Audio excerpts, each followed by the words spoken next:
കഴിഞ്ഞ ദിവസം ഞാനൊരു വീഡിയോ പോസ്റ്റ് ചെയ്ത സമയത്ത് അതിൻ്റെ ഇടയിൽ കുറേ കമൻറ്റ്സ് വന്നിട്ടുണ്ടായിരുന്നു. ചൊറപ്പത്തിരീൻ്റെ റെസിപ്പി ഒന്ന് ചെയ്യുമോയെന്ന് ചോദിച്ചിട്ട്. അപ്പോൾ അത് കുറച്ചായെങ്കിലും ഇപ്പോഴാണ് കേട്ടോ സമയം കിട്ടിയിട്ടുണ്ടായിരുന്നത് ഇത് ചെയ്യാനായിട്ട്. ബീഫ് കിട്ടുമ്പോഴൊക്കെ ചെയ്യണമെന്ന് വിചാരിക്കും, പിന്നെ അങ്ങനെ വിട്ടുപോകും കേട്ടോ. അപ്പോൾ ഞാനിപ്പോൾ ചിക്കൻ വെച്ചിട്ടാണ് ഇത് ചെയ്തിട്ടുള്ളത്. ബീഫാണ് ഈ ഒരു ഇതിന് ബെസ്റ്റ് കേട്ടോ. ചിക്കനും ഓക്കെയാണ്, പക്ഷേ ബീഫിന് ഭയങ്കര ടേസ്റ്റാണ്.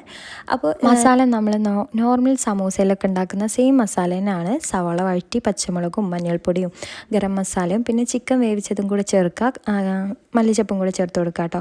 ഇതെല്ലാം ഒന്ന് വഴറ്റി സെറ്റാക്കി വെക്കുക. അതിനുശേഷം നമ്മൾ ആ മാവ് അരച്ചെടുക്കണം. അതിന് വേണ്ടിയിട്ട് 1 കപ്പ് പച്ചരിയും 1 കപ്പ് ജീരകശാല അരിയുമാണ് അരച്ചിട്ടുള്ളത്.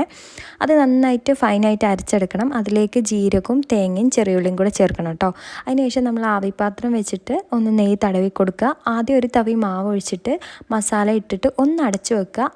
അതൊന്ന് സെറ്റായി വരുമ്പോൾ രണ്ടാമത്തെ തവി മാവ് ഒഴിക്കുക, മസാല ഇടുക. ഇതേപോലെ അങ്ങ് ചെയ്തെടുക്കുക കേട്ടോ. ഇതിൻ്റെ ഇടയിലായിട്ട് നെയ്യ് ആവശ്യമുണ്ടെങ്കിൽ നെയ്യ് ചേർത്ത് കൊടുക്കുക. അങ്ങനെ നമ്മൾ പാത്രത്തിൻ്റെ വലുപ്പത്തിനനുസരിച്ച് ഇതുപോലെ ചെയ്തെടുക്കുക.